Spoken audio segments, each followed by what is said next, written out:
Welcome to the Center for Transformation Institute podcast, where we are uniting with therapists everywhere for personal and professional growth.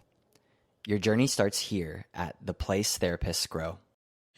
So it's summer right now, and there's a lot going on in terms of family vacations. We're all having a blast. I live here in North Carolina, and we love to get out in the summer. It is hot and it is fun. There's all kinds of things to do, to be out in nature, and we have family in town right now, and it is so fun doing vacay with everybody, getting out and about. And it's a bit overwhelming at times. So I'll tell a story. Last night we had 17 people over for dinner, and I came in from work, and there's a lot of hustle bustle getting everything ready. And in my own maturity gaps, I end up getting overwhelmed in situations that feel chaotic to me. And in that, I'm not able to enjoy people at the level that I really do in my core self, because this is not right, or this happened, or this thing is not quite going right. And so when I came in the hustle bustle and in my own home, there's things out of order and out of place, my mind went into a place of overwhelm. And I had to really sit with myself, get my bearings a bit, and recognize that in that overwhelm, I was feeling a sense of maybe anxiety, stress related to things that were out of my control, where there's, this got spilled here, or there's laundry over here that didn't get put away, and there's needs that everybody's having that I want to be able to fulfill, with all those moving parts. And I remember last night just going upstairs to my own private space, taking some deep breaths, connecting with God, connecting with my husband, and coming into a place of peace inside of myself so that I could go back and enter into that space with family in order to be present and connected to them. And that's what it's like to be me, to get my bearings, to connect with others in a life-giving way, to really enjoy them and not let my feelings of overwhelm prevent me from doing that. And so that's what happened last night. I just tell that story today because it reminds me of the topic we're going to cover today, and that is psychological maturity. I have some maturity gaps in my own self that prevent me from being who I want to be in any given situation. And the life model and the maturity concepts in the life model help me to understand how to get myself back on track so that I can be the person I want to be in these situations. So I'm Monica Maurer, and I'm the director of the Center for Transformation. And here at the Center for Transformation, we exist to partner with therapists for personal growth and professional growth. So as a veteran therapist who's been doing this 20 plus years, I am attaching myself to these neurotheological concepts in order to really dig into my own personal growth. And I love it so much, and have found so much satisfaction, fulfillment, life-giving interaction with the life model that I'm wanting to connect with other therapists to offer it, because I really feel like it's where it's at. If we can grow ourselves, if we can connect with God and others in a place of healing our own brain, attachments, and belonging, then we can really give our clients what they need. And we have this potential as therapists to help multiply growth. We can multiply growth in our culture. We have places of great influence, of ability to multiply impact when we have grown ourselves. And we know that because of what right brain psychotherapy is saying, that we can heal ourselves, and that the subconscious, even just sitting with our clients, can help the subconscious of our clients heal. It's powerful stuff. So We are partnering with Life Model to bring this information to therapists everywhere. We're so excited about it. And we're so excited to announce that we now have continuing education approval. So we will be offering continuing education credits to our audience in order to be able to kind of have a win-win where you can listen and learn from the curriculum that we will be putting out there, and you can get that credit to go toward your licensure. So MBCC has approved us, and that's brand new, that's hot off the press, and so we're so excited to be able to offer that because we know as therapists ourselves how important that piece of things is, that we're investing our time and energy as therapists in things that can help us move forward in our profession. So this episode is going to be talking more about psychological maturity. Please follow us on our blogs, but also follow us on our podcasts and social media to learn more, as we will be putting out articles and have some articles on our website in regard to this. So what is psychological maturity? And most of us just in Psych 101 in high school, in undergraduate work, but then also as we were taking our theories classes in our graduate level work, we learned about Erik Erikson and his developmental stages. And as we learned that, it went into our mindset of understanding this is how a human grows and develops. This is the research behind how an infant grows, how a child grows, how we come into adulthood. And then as adults, how we grow and change. We go through midlife, we go through eldership, and we need different things, and we offer different things to the world when we're at those various stages. Life Model has come alongside those concepts and kind of piggybacked on them, and then brought in the neurotheological conceptualizations. So we're taking in what we know from the latest neuroscience with what Alan Shore has done, what Dan Siegel is doing with interpersonal neurobiology, and various others, and brought it together with what we know of the Word of God and our intimate attachment with the Spirit of God, the loving relationship that we have with our Creator, and what that means for our maturity. Life Model has a developmental chart that's mainly in Living from the Heart Jesus Gave You. There's a chart in there. I think it's page 53 to 57, if you wondered. And so there's a chart there, and then there's also a checklist. That primary checklist came from a book that's out of print, The Guide to Living with Men, but you can get the checklist on the Life Model Works website. And that checklist is very helpful because it helps us see what are the maturity tasks that need to be accomplished at each level of maturity, and in order to grow to the next level of maturity. Maturity is something that I think in our original design was supposed to happen automatically. At 0 to 3 years old, then we're supposed to accomplish certain tasks. And then we get to 4 to 12, and those things were supposed to be accomplished. And then at 13, we start becoming an adult. We see in even Jewish culture how there's the bar mitzvah, or in the Latin cultures there's a quinceañera that is given to especially the young girls, or the sweet 16 concept that different cultures identify. This is your rite of passage into adulthood. And at 13, oftentimes we say, okay, this is when someone can start to do these adult level tasks. And then there's the parent stage, when the birth of your first child comes in.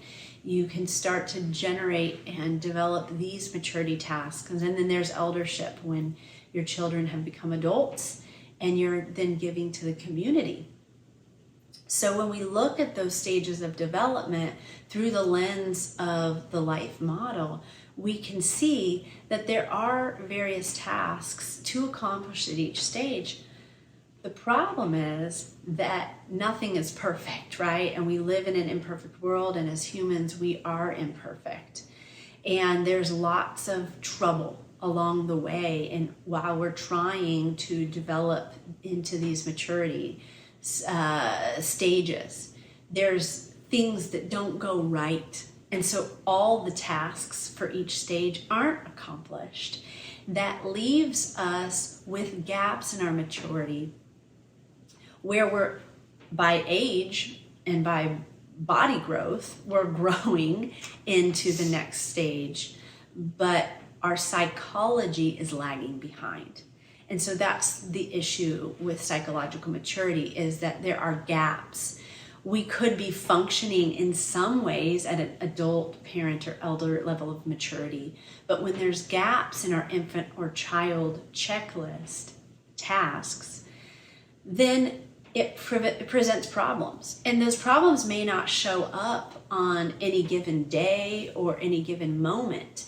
But whenever our psychology is tested, whenever an emotion comes up, when we get triggered, like I did last night with the chaos of the family all being in town and all of that, we end up as humans not acting like the person that we want to be. We end up acting out of a lower level of psychological maturity than we want to. And then that can cause a spiral. We can see how this affects mental health issues, and it can spiral into addictions, which we'll talk about in a further episode. I think one of the most important aspects of the life model and how it talks about maturity is the idea that we aren't valued or valuable based on the height of our maturity.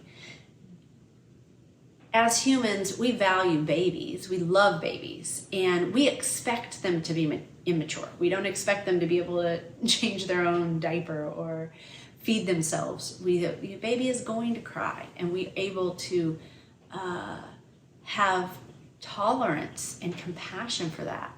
But when we have an adult acting like an infant who can't take care of themselves, who throw temper tantrums, it's kind of annoying for us. We think, oh, this person shouldn't be immature. They shouldn't be acting like this. That makes me not want to be around them. It amplifies my distress. But in Life Model, we talk about how we don't value people based on their maturity or immaturity. People are valuable just because they exist. So that concept that you've already been hearing about if you've been listening to our podcasts or if you're attached to Life Model at all, is the idea of being tender to weakness. Tenderness to my own weakness, tenderness to the weakness of others. Doesn't mean I don't set boundaries or that I don't recognize when things are out of order or that there's immaturity happening.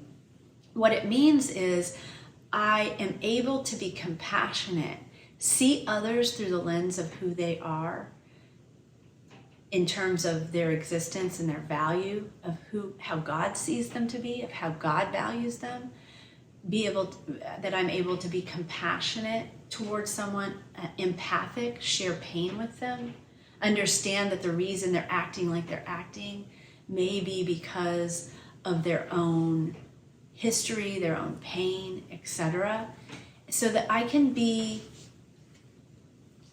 tender to them and act like they might need me to act in order to help them be peaceful with themselves. And I can be peaceful with them because of that. So when we think about psychological maturity, we think about the idea that these people need us and we need ourselves to be patient with ourselves. That is what's really helpful as therapists to understand, because as a therapist, I can be kind and compassionate with myself and the person sitting in front of me. That makes all the difference in the world. If my client is perceiving that I'm annoyed with them, that's not going to be a helpful thing, right? It's not going to be helpful if they think, oh, my therapist is annoyed with me right now. They don't want to be with me. It will psychologically shut them down. But if in their weakness, they feel enjoyed, that gives them the ability to get to that next level of growth themselves. And that concept just kind of almost chokes me up, because that's how God is toward us. Even in our weakness, we're beautiful. Even in our failures, we're still accepted. Doesn't mean there's not a standard, but what it means is I can be imperfect and still be seen through the lens of my true identity. And as therapists, that's what we want to do for our clients. We want to be able to utilize this concept of tenderness to weakness for ourselves and our clients in order to honor the space. I remember getting trained as a sex addiction therapist, and in our first module with the ITAP organization, there was an activity we did where we had to kind of face what sex addiction issue would cause us to retract and not be present with the client, so that we could develop higher levels of tolerance and grace in order to stay present and connected with clients no matter what was being presented. And I just think that's beautiful, because that's what God does for us. There is nothing that can separate us from the love of Christ. There is no issue, nothing that I could have done or will do, or nothing that can pop into my mind that would cause God to go, ooh, I don't want to be around you, or you disgust me. There is always grace. His grace is sufficient for us. His power is made perfect in our weakness. If we can be tender to our weakness and realize that in my weakness, I am strong because the power of Christ rests on me. God sees me through the lens of my value, not through the lens of my failures. That makes the world of difference. And then we offer that same type of grace to our clients, because we've gone there. We've done this with Christ ourselves, and now we understand the psychological value of doing that. So maturity means reaching one's God-given potential. So Life Model says maturity is reaching one's God-given potential. I have a purpose in this life. There's a reason that I was born. There's a reason that I'm here.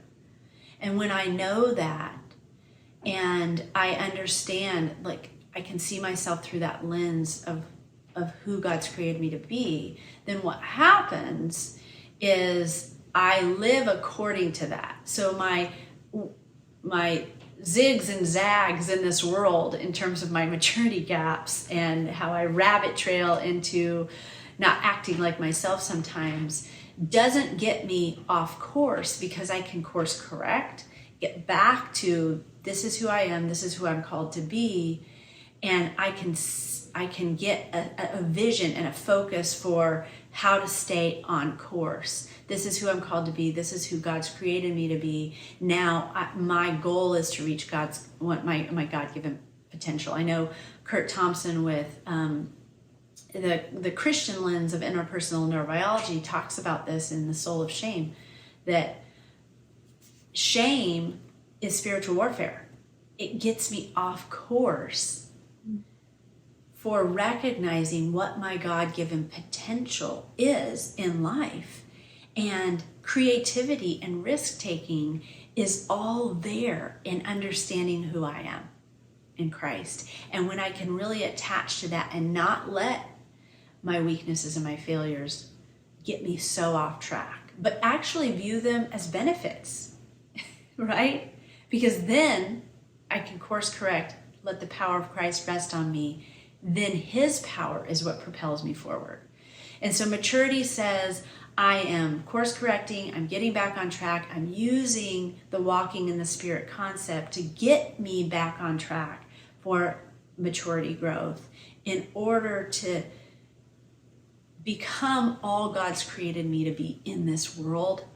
And when I'm doing that as a therapist, I can then help my clients get into that same lane, drink from that same well of living water so that we can all be moving forward, then my client is going into their family and their community and is impacting tons more people than I ever could as just my lonely therapist self there in my room. So thanks for listening in today, and please check out our next episode as we will continue this series on maturity.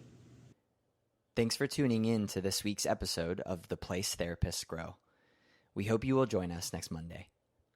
To expand your knowledge and continue your growth journey, go to cftinstitute.com and take our assessment. See you next time.